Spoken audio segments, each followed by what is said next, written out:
Welcome back to Simplify Your Small Business. David Wolf here with Melanie Rembrandt. Melanie, good morning. Good morning, David. How are you? I'm doing great, thanks. And yourself? I am great today. Thank and you. To our listeners, thank you for listening to our series here to help you simplify in 5 to 8 minutes, give or take, or less, right? We keep it short. Keep it short and sweet, so our process is simple as well. In this edition, we're going to talk about how to guide a media interview your way. So what do we mean by this, guiding a media interview? Well, a lot of times you think that the reporter or the host of the television show that you're on has complete control over your media interview. And you actually have more control than you think you do. Mm-hmm. And the key to that, obviously, is to prepare in advance. And this way you get the best results possible, basically. Okay. So number one is this preparation stage, as you say. So decide what you want to talk about in advance and practice what you say so it sounds really natural and you feel less nervous. So a lot of the preparation it's mental, just being able to launch into your messaging without hesitation, right? Exactly. And a lot of people just like to, quote unquote, wing it. But sometimes if you're not used to being interviewed, you can get so nervous. And if you've already practiced, your muscle memory takes over. Yeah. And the right things just kind of seem to come out of your mouth. So even if you think you can do it, spur of the moment, I still suggest you prepare what you'd like to talk about. You know, I've talked about this with my podcast clients where they like to wing, let's say, the intro to a show. And I say, look, even though you're going to be saying this every time, it's your messaging, it's your branding, it's your positioning. You need to map it out. After a while, your muscle memory, as I like that phrase, will take over, and your brain muscle thing you'll just spew it out, and you won't even know where it came from. You'll be channeling yourself because it'll be so natural. You've done it from repetition. But when you're first getting into this and legging into, we all get nervous when we're being interviewed by anybody in the media. It's just part of the deal, and you need to make sure you're prepared so that you can kind of go on autopilot, even if you're nervous and your mouth is getting dry. Exactly. I'm going to take a sip of water here. Do you mind? I don't mind at all. And I can go into the next step, which is you can correct misinformation. If you're in the middle of the interview and the interviewer says something that is a mistake, is false, etc., you need to stop them right away and say, oh, I'm sorry, no, that's incorrect. The correct answer is.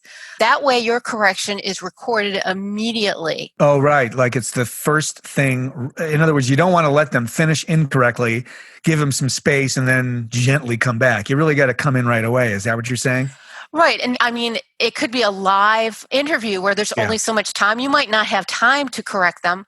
Also, if it's edited, if you come in later, they might just edit that out. But you want to make sure that any really faulty information is corrected right away.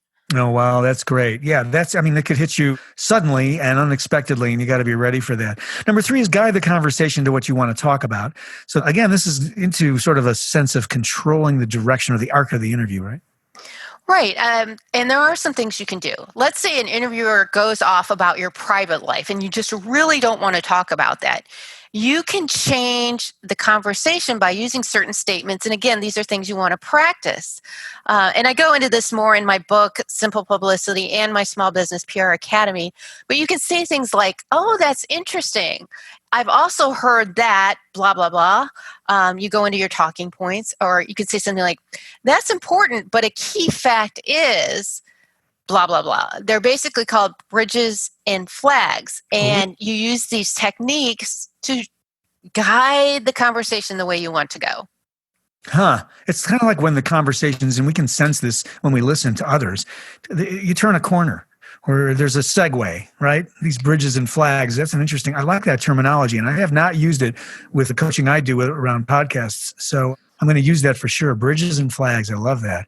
Yes. And I go into more detail about those in my book, but they can be very important because otherwise the interviewer will have full control over your interview. Yeah, you're just letting them drive everything. So number 1, prepare, decide what you want to talk about in advance, and practice so it sounds natural and you feel less nervous. Number 2, correct misinformation right away.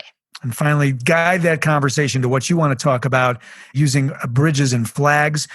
Basically, you just want to prepare and practice when you do interviews with the media at any time. And this way, you'll always get the desired results, right, Melanie? Yes. And sometimes you don't get the desired results, but you get good results. Yeah, you get better results if you have some element of control that comes through preparation. So better said. Exactly. Absolutely.